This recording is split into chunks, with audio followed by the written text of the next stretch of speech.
Hi, it's Kevin Coyne. Welcome back to the Venture Outfitter Weekly. Part of what we're going to do today is celebrating and expanding our vision to the words of Dr. King, Dr.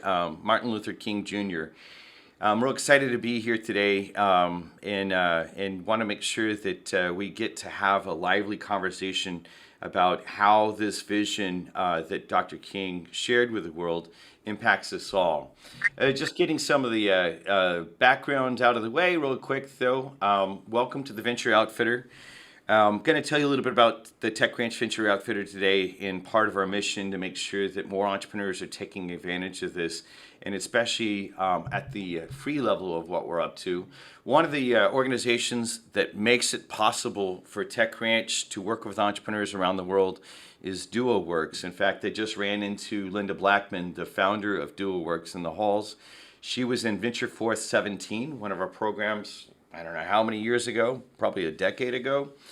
And part of what her co-working location is set up to really cater to the needs of entrepreneurs. More than the other co-working places, the thing I love about it is she'll work around what you need.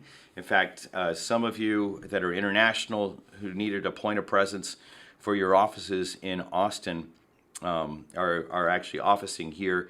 She has alternative offers that do even go below the $200 a month for getting that point of presence. So take advantage of it if you need it at all, and let us know. You can go to DuoWorks, or you can go to techranch.com/DuoWorks, and you'll find kind of a little bit of a launch point. You'll want to mention Tech Ranch because you will get a discount on top of their normal prices.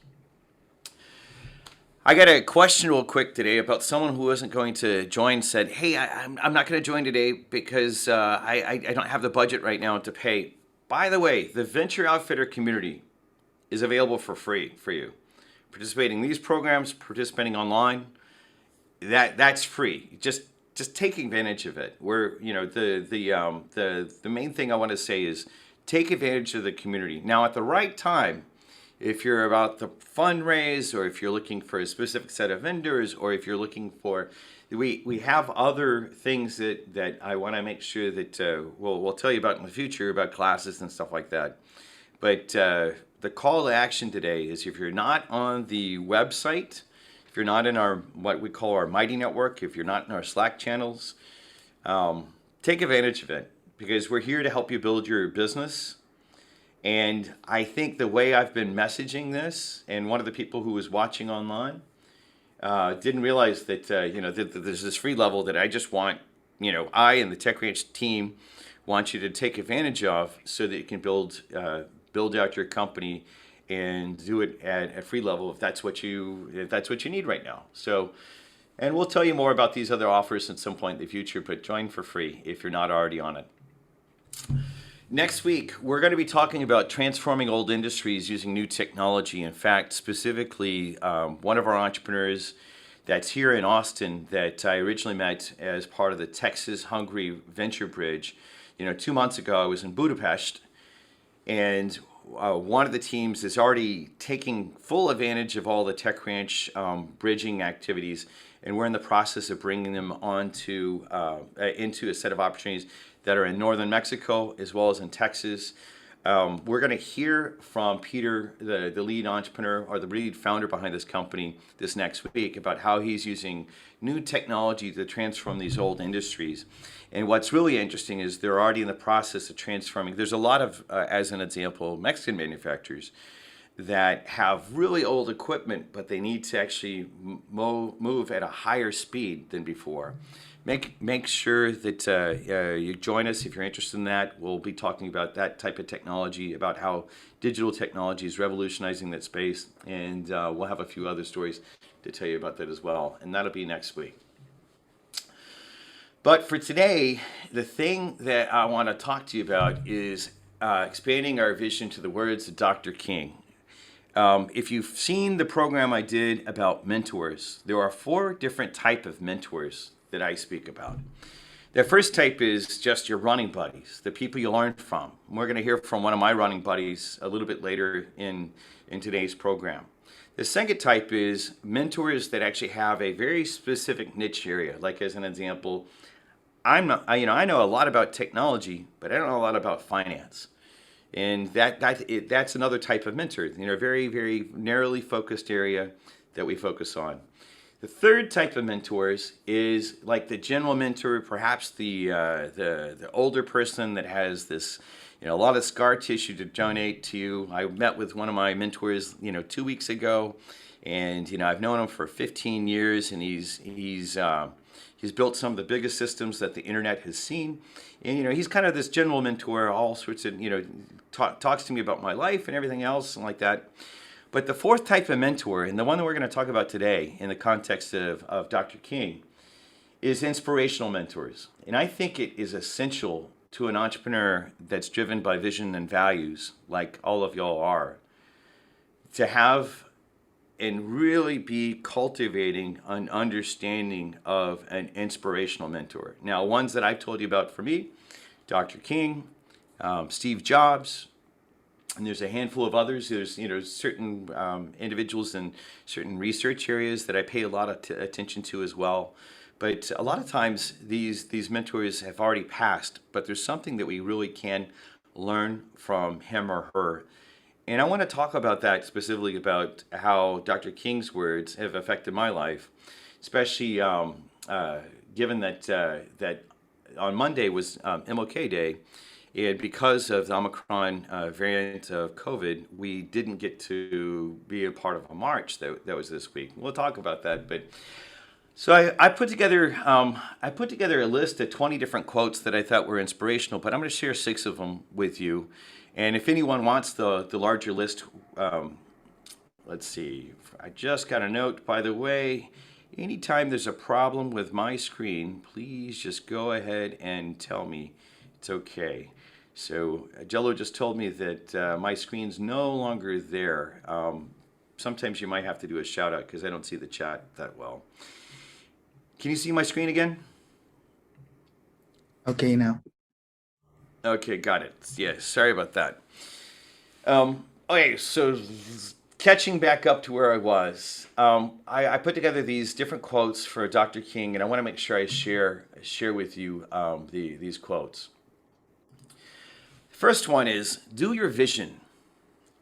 If you're going to be driven by vision and values, and the entrepreneurs that typically around the world that collect around the Tech Ranch community are actually doing something, we call it impact innovation, technology that drives some type of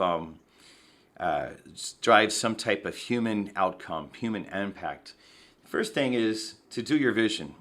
We saw that with Dr. King, he said the words, "I have a dream." One of the most inspirational speeches I've ever seen, and we'll share that as part of the show notes as well. Second thing is, do the hard thing. Rarely do we find men who are willingly engaged in hard, solid thinking. There's almost a universal quest for easy answers and half-baked solutions. Nothing pains some people more than having to think. Okay, why do I point this out? There's a lot of times that, you can build a startup that makes money. But there is a time, and I think part of my role in the work that I want to do with entrepreneurs is to call out and say, hey, we can do much more. Now, it's harder. It's harder to do something that drives human impact.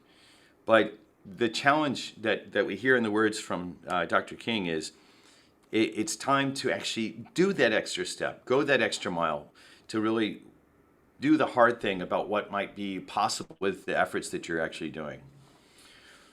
Third thing is, do what you can. I love this quote because it actually reminds us that even in the roughest times, to keep going. If you can't fly, then run. If you can't run, then walk. If you can't walk, then crawl. But whatever you do, you have to keep moving forward. Keep on moving forward. Do what you can. It could be that you're only able to start your business as a side gig to another job or something like that. Okay, walk forward, crawl forward, whatever it is. Keep on having that impact.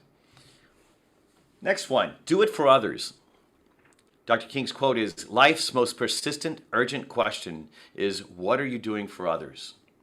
When I talk about, calling out the entrepreneurs that are driven by vision and values, the idea is there is something special about the entrepreneurs that are not just building some kind of financial outcome. And there's nothing wrong with those kind of businesses, but businesses that actually have financial outcome as well as that have both financial outcome. By the way, Linda, come over here.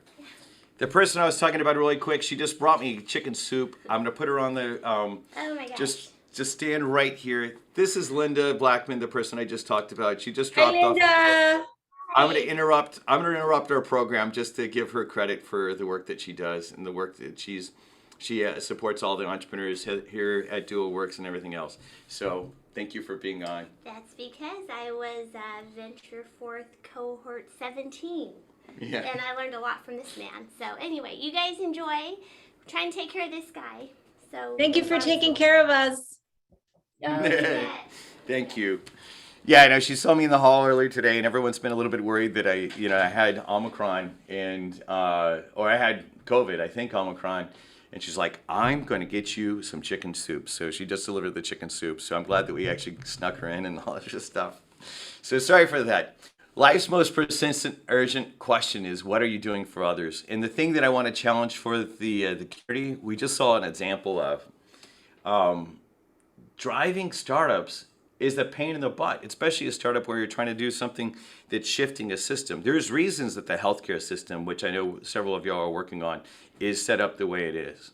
And it's a pain in the ass. And I admire the work that pioneers like several of y'all are doing in that space. And I mean, there's lots of different areas, but I admire that. So let's keep on doing that.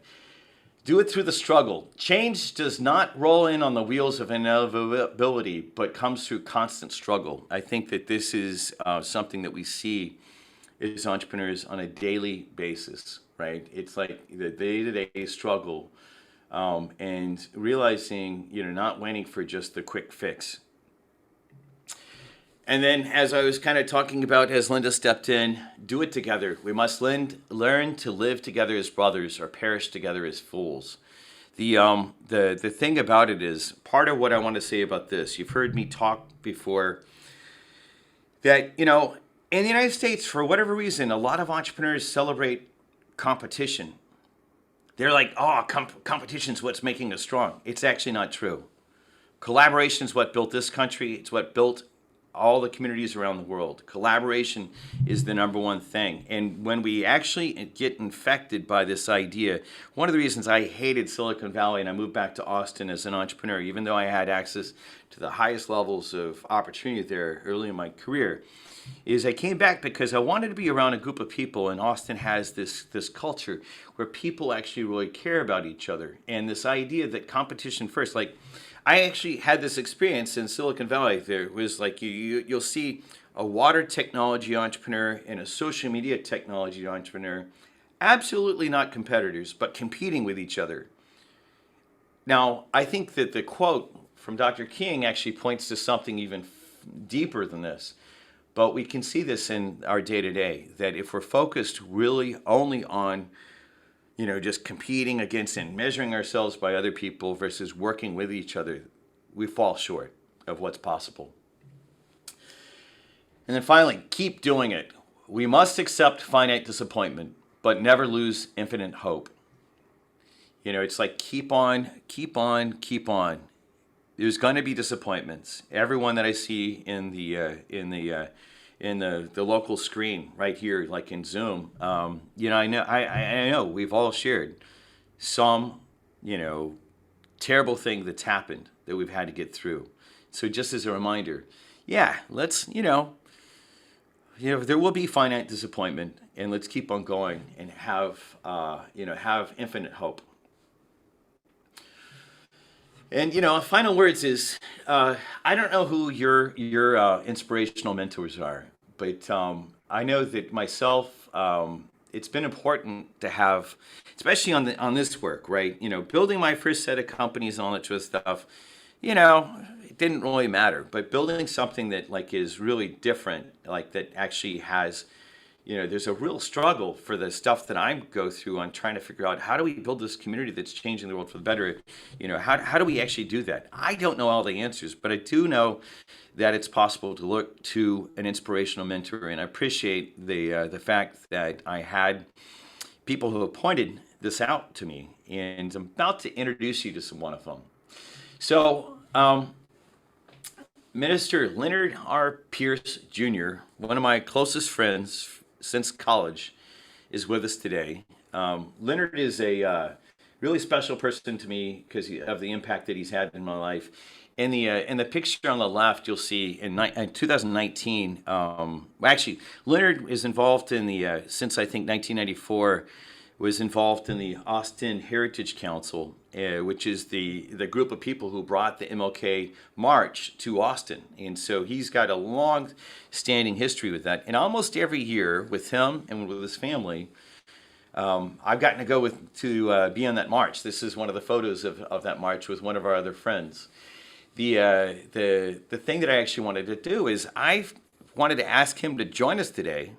Because, part of the connection that I feel to Dr. King has been because Leonard has ministered to me before, both as a friend and as a minister and as a running buddy mentor. And so with that, Leonard, Yeah. let's well, first and foremost, just so that everybody understands, I know you saw the title minister. I'll try not to take up too much time. That was my agreement with Kevin. But I did want to say one thing, just so we can get everything clear. It's not that I'm just Kevin's quote unquote black friend. I'm Kevin's friend. Kind of one of these deals where, you take a look. The equation that I always would ask people is take a look at your wedding photo. Who are the people that are in your wedding? Who are the people that are there? See, and ultimately, that's the reason why I can say solidly, he's just my friend. It's been a blessing to have him in my life. But, so he asked me to kind of come and speak because we have celebrated Dr. King quite a bit. And, I'm making an assumption that out of people on the call right now, that a lot of you are probably even familiar with the quotes that were put up. Familiar with MLK, I've heard of the man. Hopefully, we would like to think. But, I'd like us to just remember that element of the public service that he performed and some of those other things that he brought forth, right? Because even in this country, we know and we understand that in our lifetime, even the celebration thereof, that inspirational leader is something that we have to either put forth and champion. It hasn't always been a holiday.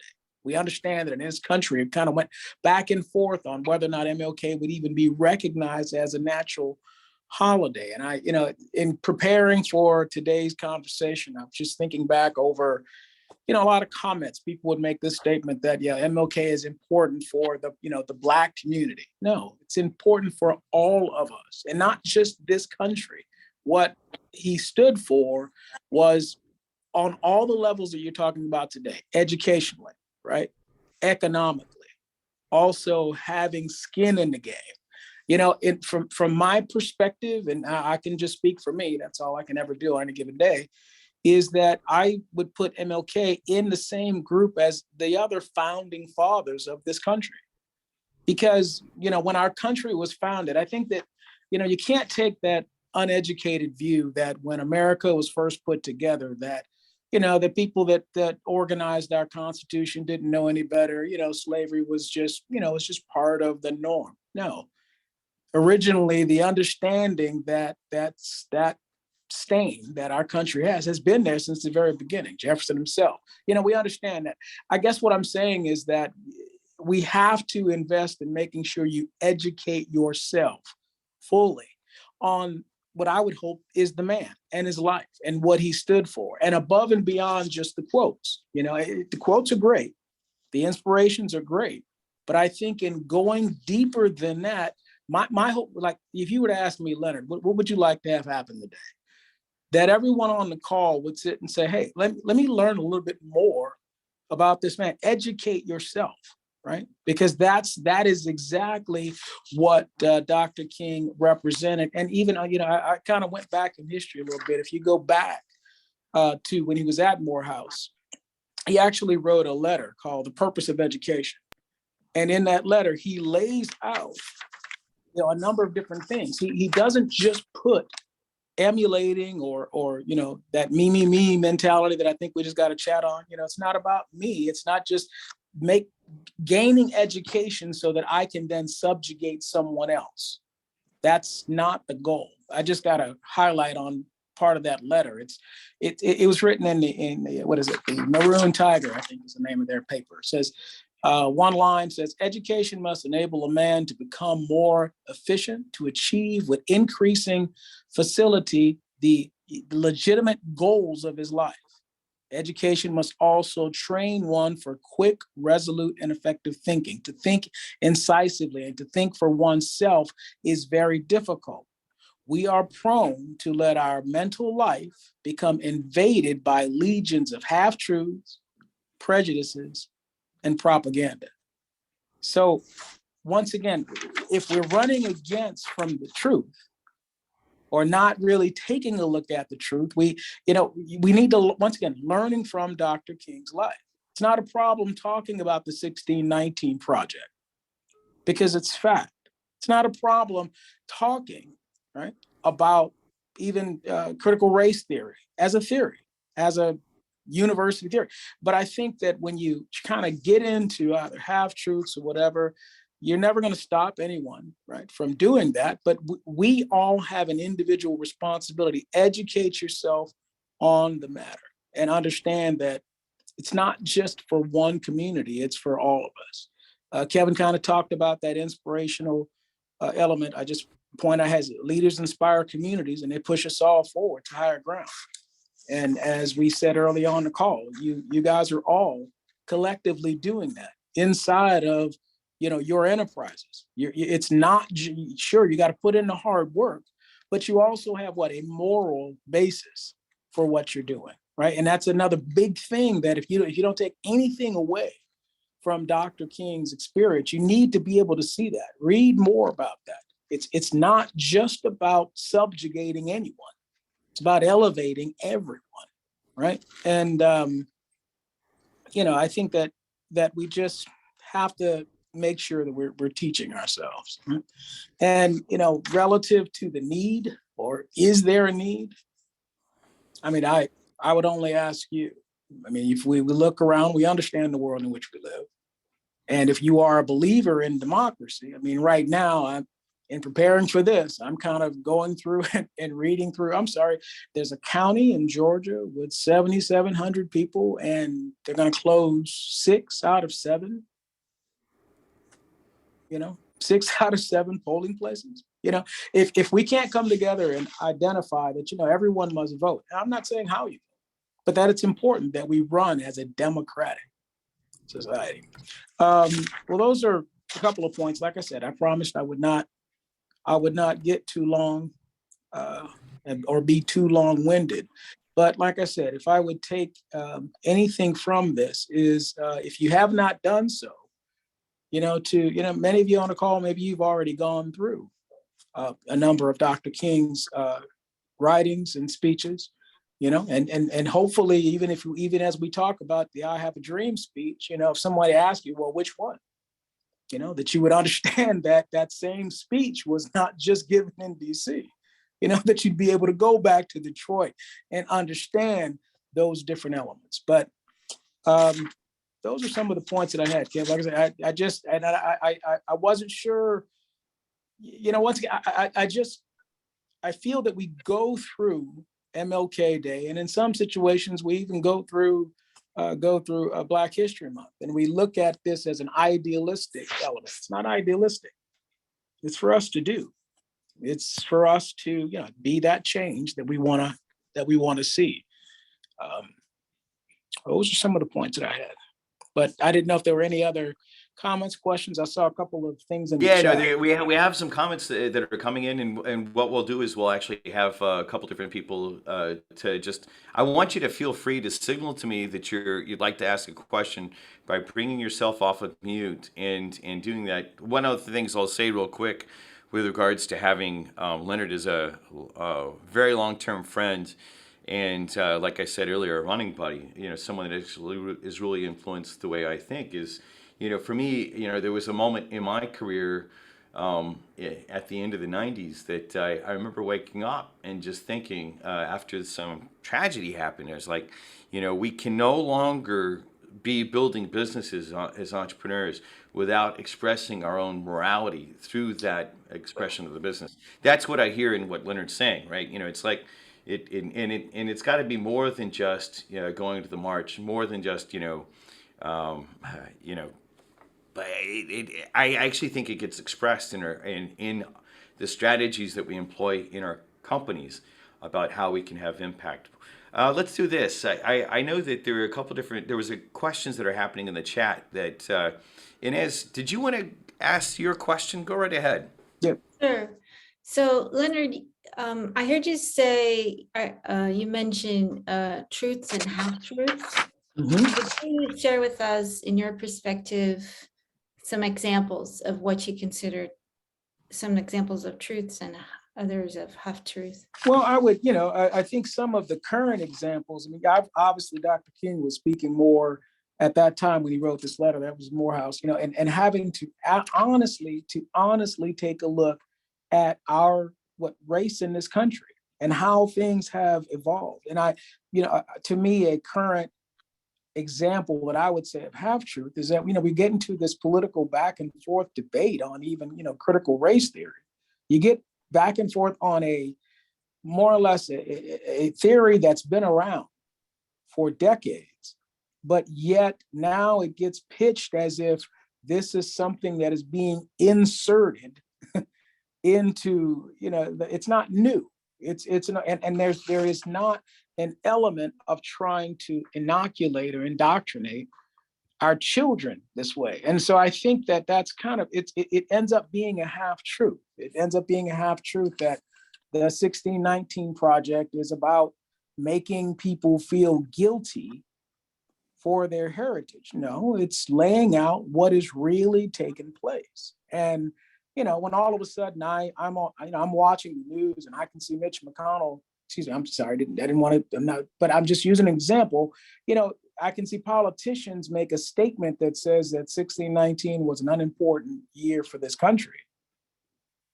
I just ask any thinking man or woman would you agree with that? So to me, I think that we can get into half truths that way. It just politicizes it too much. Now, specifically, what we're talking about with Dr. King, though, another half truth is that you have to look truthfully after yourself. Kevin was talking about the way that you position your companies morally. What would your enterprise be about?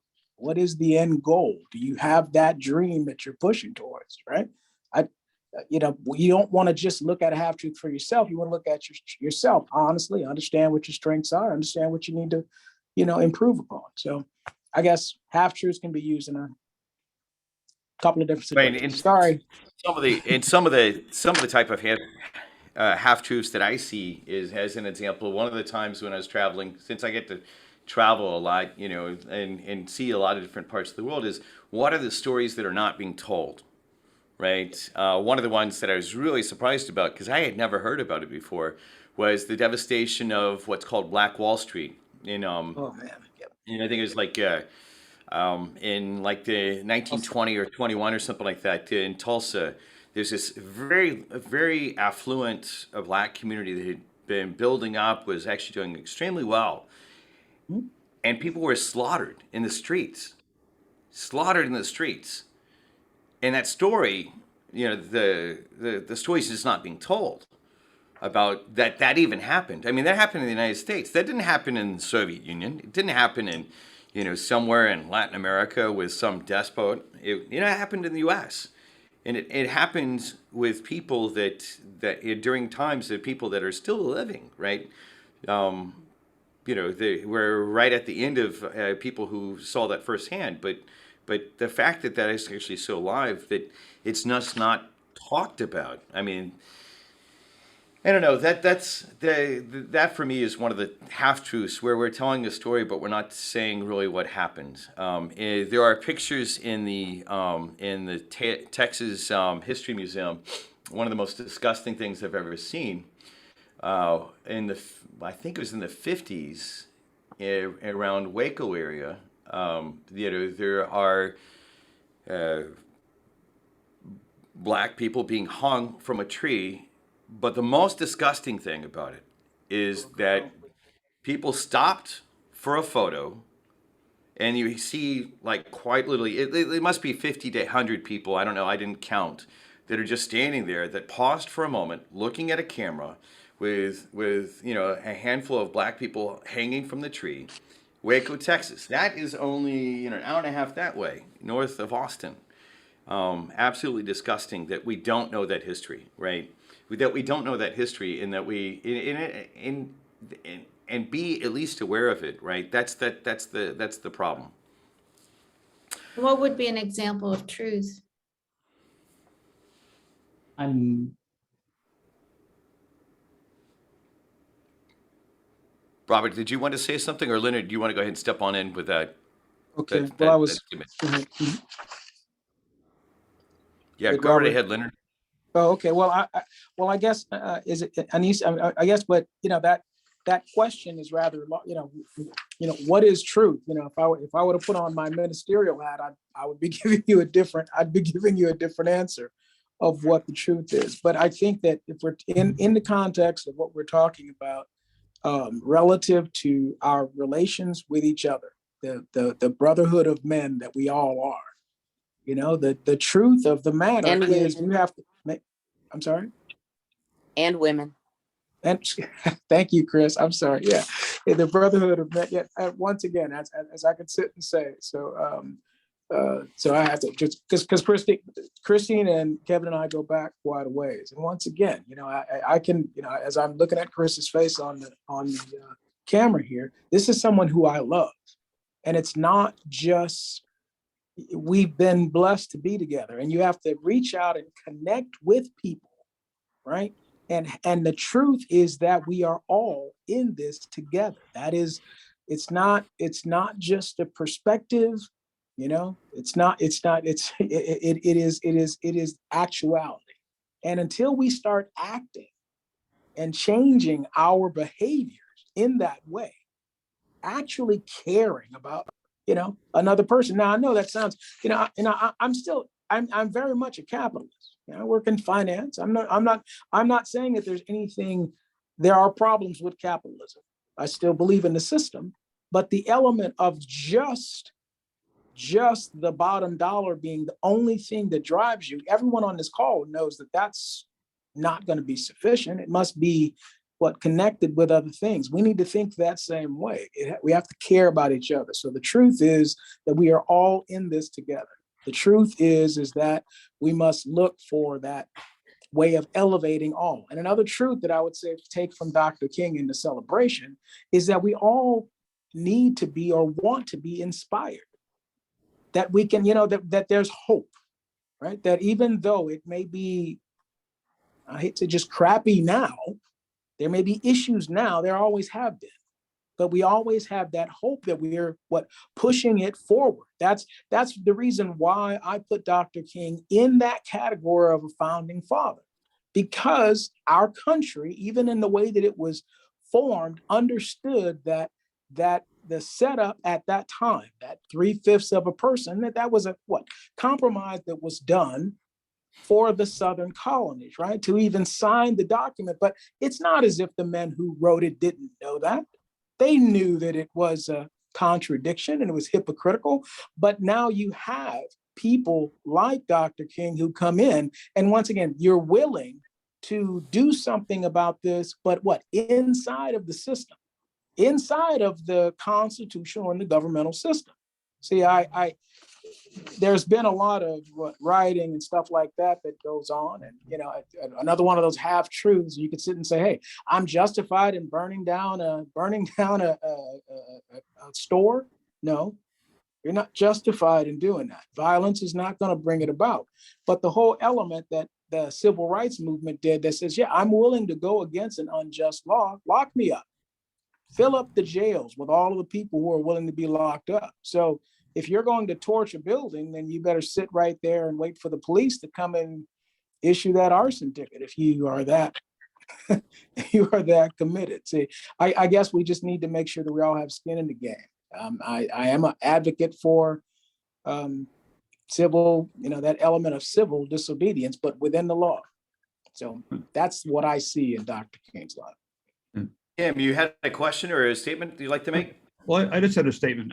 I'm passionate about this subject. I'll try to connect a thread that builds on what Leonard is talking about, the history and the other things. Dr. King his PhD was in systematic theology. It wasn't just, somebody showing up and doing things. And B, he was also, you talk about, I hate this quote, the arc of the moral universe is long, it bends towards justice because it only bends because people are hanging on the end, pulling down. So the other thing he was a student of is, you talk about, truth and truth force, is he actually, was a student of Gandhi, all right? And you talk about different situations. Gandhi actually, started his protest against the British in South Africa, then moved to India. And the thing about, where we go from here, he is inspirational. And the thing that I think is something to consider of how we focus in building on his legacy is, you could make the case that both Gandhi and King could focus on who the systematic power was. For Gandhi, it was Britain, right? Britain had a culture. Britain claimed to, be open to democracy. And when King came through in the 60s and 50s, 60s, et cetera, you had this dissonance, like Leonard says, about, we say we're all created equal, but we're not. And the interesting thing today, I think, is how do we focus on really who to push against, right? Because with the internet and all the diffusion, Reverend Dr. William Barber was in town a month, 2 months ago, or things like that. Brilliant speaker, brilliant man, but he has so many priorities, and there's so many people that are, pulling off different bits and pieces, that for some of us, the message gets diffused. In other words, we're chasing shiny objects on the internet rather than focusing on some of the key things. And so I think it's helpful to have Leonard and us to say, where is that critical point? How can we keep focus? Because I think that was one of the brilliant things that he did is he not only, he had many interests in terms of supporting workers and things like that, but he had a really clear focus on how to push against the system. And I think it's very hard these days for us and anybody to push against the system, because the system moves so much. So I don't know whether, that's my opinion. That's where I think it's, as we talk about the history of the 1619 project and everything like that, is those are all continuous historical items.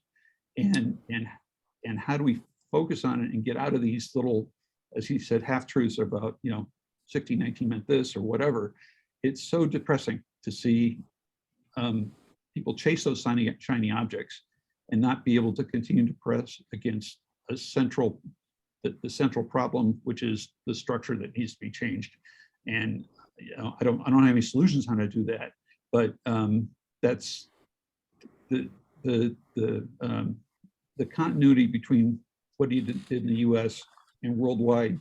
I guess my other point is that there are potential areas across the world that these principles of truth force and peaceful nonviolent protest can be resurrected and get out of, like Leonard says, get out of this bombing, shooting, things like that.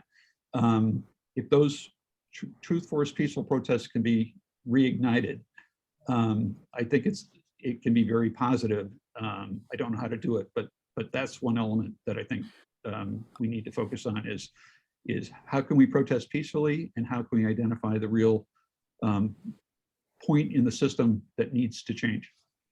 That's one thing I'd like to weigh on specifically in invoking the whole reason that we're here together. And as first, I'll read one of our chats. that you just chatted in the section, and then I want to actually tie it to something else. And that said, rather than what we push against, I prefer to focus on what we push for. And I'll echo that sentiment in that Buckminster Fuller, another inspirational mentor of mine, said, don't fight the system, build a new system and make the old system obsolete. Part of the premise of what actually and I know that we've got like 10,000 miles to go on this, but part of the thing that I keep on invoking is I invoke this this metaphor of, if you want to take on the sharks and the whales of the world, you got to get a school of piranha. Okay, what are the school of piranha? Let's take the metaphor down to us. The piranha are actually these startup companies that can innovate the hell out of all sorts of different stuff, build new things to take on the old system.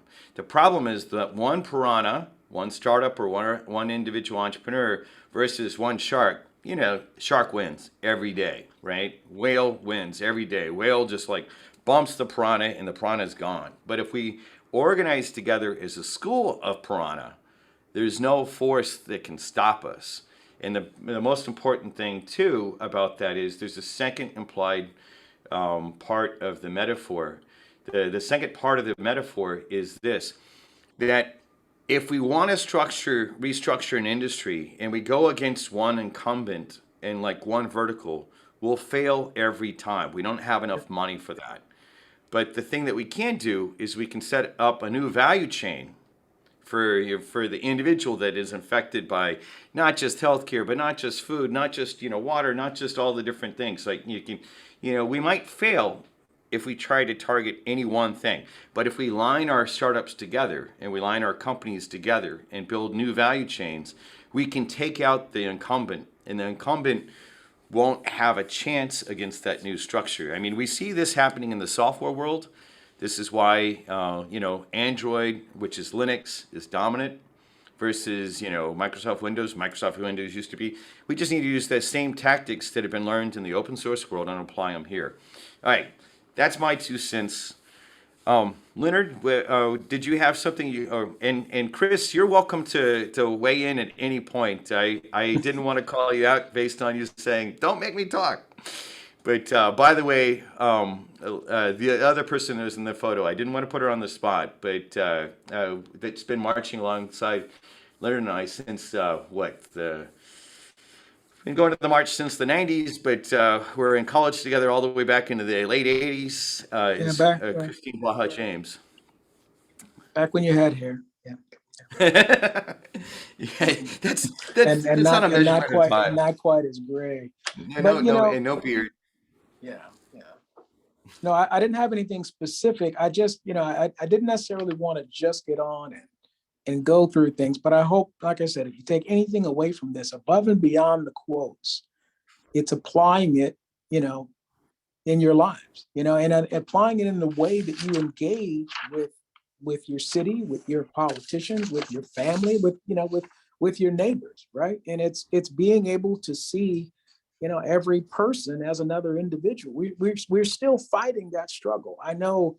I just would hate for us as a country to, and I can speak for myself. I can't speak for all Black people, but I can speak for myself and sit and say, when someone tells me that all of that is no longer applicable or no longer applies, or it's no longer there, then, I look at that person as if, what, once again, you have to educate yourself. If anything, hey, if I'm your friend, talk to me.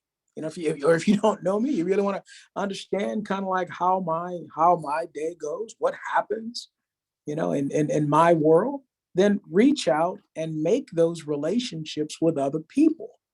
That's who's at your dinner table. You like I told you when we first started, I kind of believe I don't believe in just kind of like just basically rose-colored glasses. We must challenge ourselves. Who do you converse with?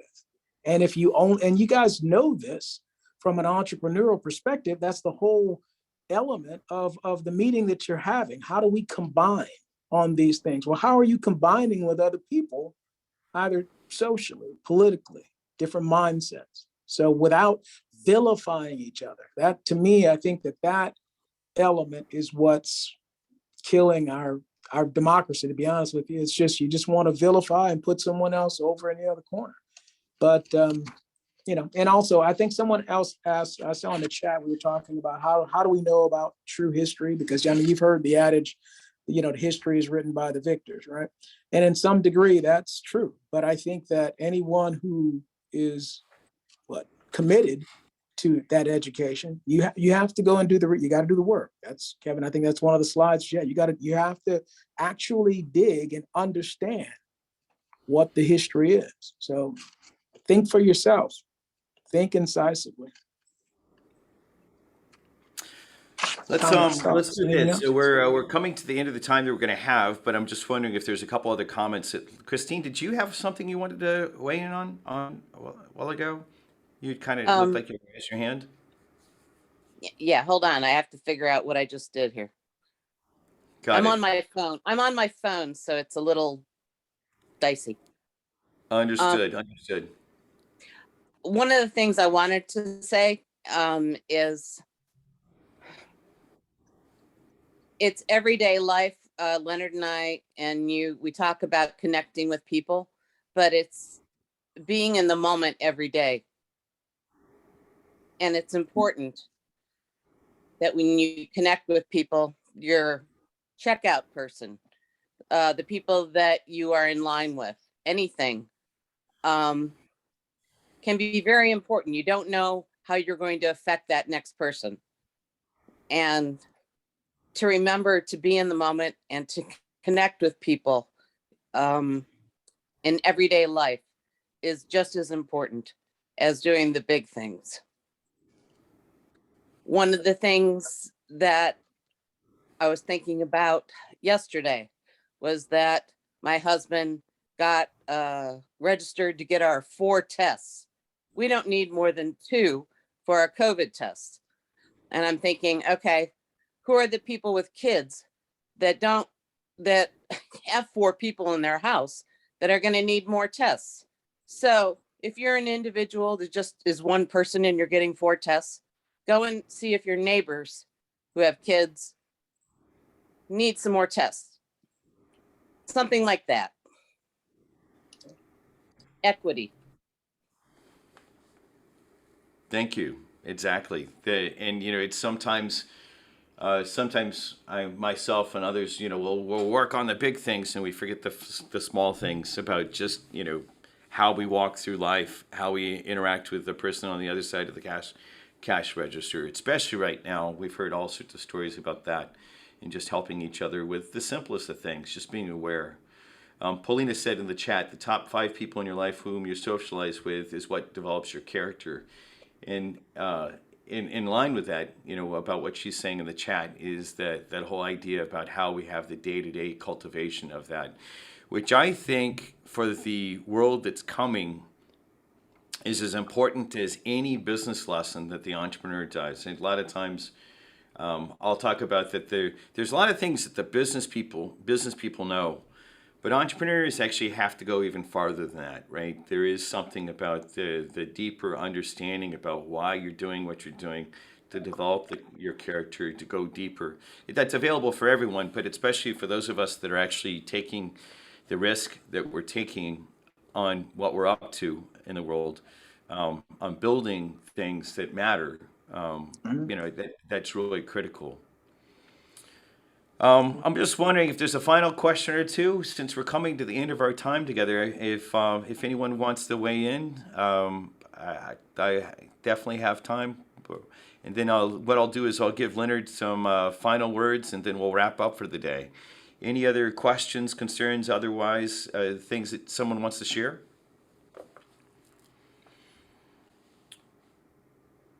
Cool. Well, let's do this.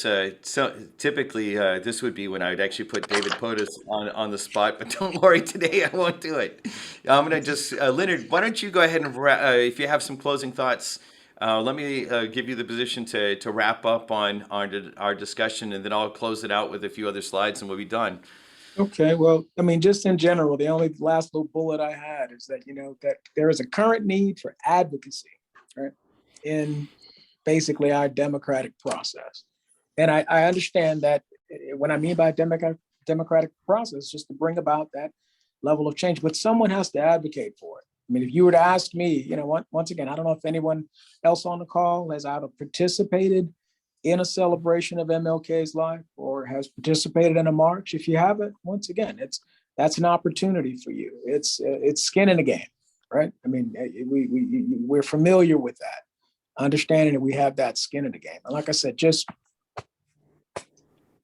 study to show thyself approved. See, I waited until the end, Kevin. I didn't start with the scripture on the beginning. I waited till the end. But that element of studying to show thyself approved, you know, a workman, you know, rightly dividing the word of truth. Now, once again, that's something from a biblical perspective, but that is applicable in a number of different scenarios as well.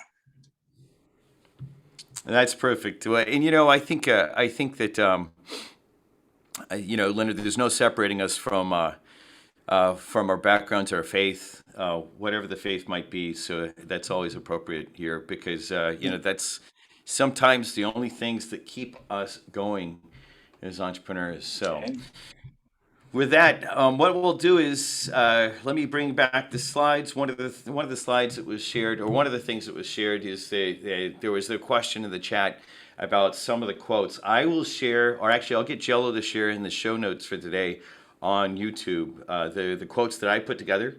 And like I said, I was like, I mean, there's several other quotes that I can quote off the top of my head that I'm like, oh wait, I really should have said this one, and I should have said this one, but I wanted to kind of keep it short and sweet. The following book that you see, if you can see my screen okay, is a book called A Testament of Hope, The Essential Writings and Speeches of Martin Luther King. We'll actually, what we'll do is we'll post a couple different sites. There was one site that I found that had 55 quotes, another one that had 22 quotes. There's the compilation that I made, but certainly linked to a book like this and several of the other writings of Dr. King would be of interest. I've read at least 3 books on Dr. King, and you know, I still know that have much more to learn. And the learning isn't just the words. The learning is reminding myself and reminding each one of ourselves about why we're doing the hard thing. You know, it is easier to just build. There are applications that we could all build and just make some money and everything would be great and blah, blah, blah, blah, blah. But not, right? You know, there is. So I do advise that whether it's Dr. King or someone else, make sure that you actually do pick up an inspirational mentor. Now, I think Dr. King's work, because he knew of his own mortality, he knew that he was on a mission. He knew that he had a vision. That sort of stuff really matters. So what we'll do in wrapping up today, I want to make sure that if anyone is not on our network, wants to be on our newsletter, wants to be one of our country managers, is interested in getting involved from the standpoint of as a mentor, a country manager, just on the newsletter. I don't think we have the community link on here, so I'll get Jello to go ahead and put that out there so that this idea that I said earlier about signing up for the community for free, please take advantage of it. I'm seeing some chat, so let's make sure that I just clear those out real quick to make sure that there's, you know, let's see. Kim Johnson, I'm gonna go ahead and quote this one real quick as we're talking about it. He said, "Hope this one is on the list." It's not on the list, but we're gonna actually we're gonna add it because it's an important one. The quote from Dr. King is, "Everyone can be great because anybody can serve. You don't have to have a college degree to serve. You don't have to make your subject and verb agree to serve. You only need a heart full of grace, a soul generated by love." And on that, with that quote, we'll go ahead and wrap up for today. It's always an honor to be a part of a community of entrepreneurs driven by vision and values. I want to thank, you know, 3 of my good friends from college. Scott Collins, we didn't hear from, but was present as well. Leonard Pierce, friend of mine from college, that is quite literally I won't put him on the spot, but has taken great care of me over the years, and a good friend. And Chris Blaha, James, thank you both for joining us. We'll talk more about this, about driving ventures based on vision and values and how we can help each other, pick each other up through these through these hard steps. With that, let's go change the world for the better together. Thank you all. Already.